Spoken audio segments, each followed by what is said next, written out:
বীরভূমে পিএইচই কর্মীদের হাহাকার 6 থেকে 9 মাস বেতন বাকি। বোলপুর দপ্তরে বিক্ষোভ ও ডেপুটেশন। বীরভূম জেলার জনস্বাস্থ্য কারিগরি দপ্তরে কর্মরত কয়েকশো কর্মীর ঘরে আজও অন্ধকার। গত 6 থেকে 9 মাস ধরে বেতন না পাওয়ায় এবার দেওয়ালে পিঠ ঠেকেছে তাদের। বুধবার এই বকেয়া বেতনের দাবিতে এবং অবিলম্বে স্থায়ীকরণের আর্জি নিয়ে বোলপুর পিএইচই দপ্তরে ব্যাপক বিক্ষোভ এবং ডেপুটেশন জমা দিলেন কর্মীরা। সংকটে কয়েকশো পরিবার। বোলপুর দপ্তরে বিক্ষোভ ও ডেপুটেশন। বীরভূমে পিএইচই কর্মীদের হাহাকার। জেলার এটা হচ্ছে আমাদের পিএইচই ডিপার্টমেন্টের প্রত্যেক জেলাতেই দুটো করে সেকশন আছে। একটা হচ্ছে মেকানিক্যাল উইং, একটা হচ্ছে সিভিল উইং। সিভিল উইংস হচ্ছে ইনফ্রাস্ট্রাকচারের কাজ করে।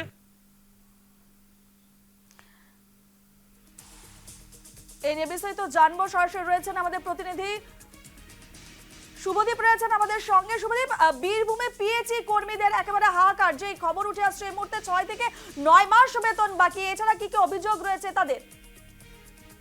এখন রূপা তোমাকে বলে রাখবো যে মূলত এই জনস্বাস্থ্য কারিগরি দপ্তর বা পিএইচই সেখানকার যে সমস্ত কর্মীরা বীরভূম জুড়ে কাজ করেন, প্রায় 500 থেকে 600 জন কর্মী রয়েছেন এবং তারা দীর্ঘ 6 মাস, কারোর আবার 9 মাস ধরে কিন্তু তারা বেতন পাচ্ছেন না।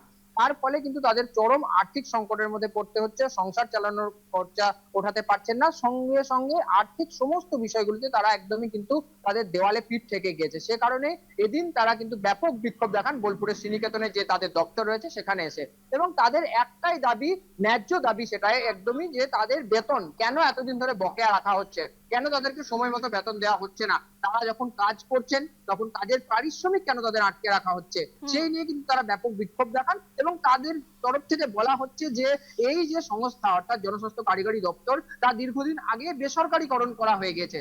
বেসরকারীকরণ করার ফলে তাদের মূল সমস্যা হচ্ছে তারা সরকারিভাবে কোনো সরাসরি বেতন পাচ্ছেন না।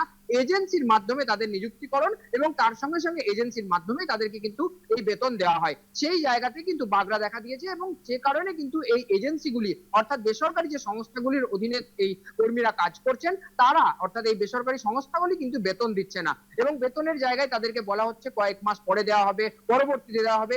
এইভাবেই কিন্তু কারোর 6 মাস, কারোর 9 মাস এইরকম অবস্থায় এসে পৌঁছেছে এবং তারা এই আর্জি জানিয়ে কিন্তু এদিন আজকে এই আধিকারিককে, জনস্বাস্থ্য কারিগরি দপ্তরের আধিকারিককে তারা কিন্তু ডেপুটেশন জমা দিয়েছেন। পাশাপাশি বোলপুরের বিধায়ক তথা মন্ত্রী চন্দ্রনাথ সিনহা, তার সঙ্গেও কথা বলেন কর্মীরা।